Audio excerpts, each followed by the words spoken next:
Are you looking for the best space heater? Well, I'm about to review the Vornado VMH500 Whole Room Heater. That's what I'm fixing to show you. Hey y'all, I'm Cole and this is Younger Every Day. So basically we bought a fifth wheel, sold most of our stuff in Texas, packed up the kids and the dog, and headed west. Now I'm going to school and we're loving this crazy life. On this channel we take you on amazing adventures. We also share tips and tricks for RV living, and we do product reviews, kind of like this one. So if you're new here, click subscribe to join the Younger gang, and don't forget to ring the bell so you get notified every time we post a new video. If you haven't seen some of our other videos, you can click right up here to get caught up. Today, I'm going to be telling you about the best space heater, which happens to work really great for us in our RV. It's the Vornado VMH500 Whole Room Heater. In fact, if you haven't seen it already, you can click right up here to watch me unbox ours. But beyond the unboxing, I want to show you how it works, talk about the safeties, and just let you get a good look at it. So let's check it out. Welcome to our kids' bunkhouse. We love this space. It works so well for our 4 kids. But in the winter, it doesn't stay really warm, and that's primarily because we only have one heater vent in here. So we decided to do some research and find a great space heater, and we came up with this one. It works really well for this space, and I just want to show you some of the features of it. So let's just jump right in. First off, it's got some great cord management here. It's really nice, so when you start off, it comes out of the box with the cord neatly tucked away in there. This is good because you don't want to leave this out all the time, and when you put it away, you want the cord to stay tucked away, and so this puts it into a nice compact package. To help you understand why this is such a great heater, I want to demonstrate some of the features. So first up, we've got the remote. Basically, you've got a power on/off at the top, plus and minus buttons on the sides for increasing and decreasing the temperature on the thermostat, and then a button on the bottom for changing modes from high to low to fan.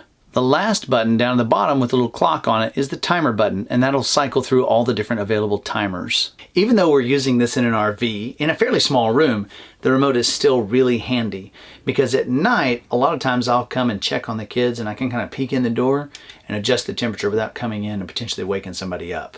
The same buttons from the remote are also available on the top of the unit, so let me show you those. First, you've got the power button, then you have your temperature increase and decrease buttons, your mode button, and then down here on the bottom right, with the clock on it again, is the timer button.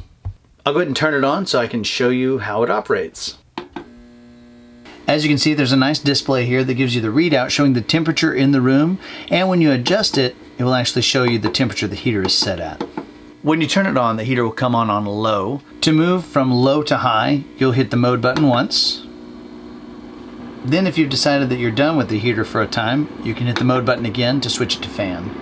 We use the fan mode if things get a little too warm in the room, but I'm not yet ready to turn off the heater. If you're done with the heater and you want to turn it off, all you do is hit the power button. It's important to note that when you go to turn the heater off, it'll actually go into an automatic 10-second fan mode before shutting off the power, which is good. That allows it to cool everything down before it cuts it off. I really like to use the timer feature, so you can either use the button on the remote or the button on the unit itself to set a timer from 1 to 12 hours. If you set the timer and left the heater running, you'll notice that the display now says timer. Also, I want to point out that not only do you have a display on top of the unit, but you also have one on the front showing both the temperature and a power indicator. Let's talk about the safety features of the unit. First off, it's got a cool touch cabinet. So even when the heater has been cranking for a while, this whole outer surface stays cool to the touch. The only place that does get warm is right here in the center. The unit has a safety shutoff for tip over protection, so if one of the kids or even the dog bumps into it, it'll cut off the power. The tip over protection is really good, and I can say it's definitely happened many times where the kids bump into it hard enough to cut it off.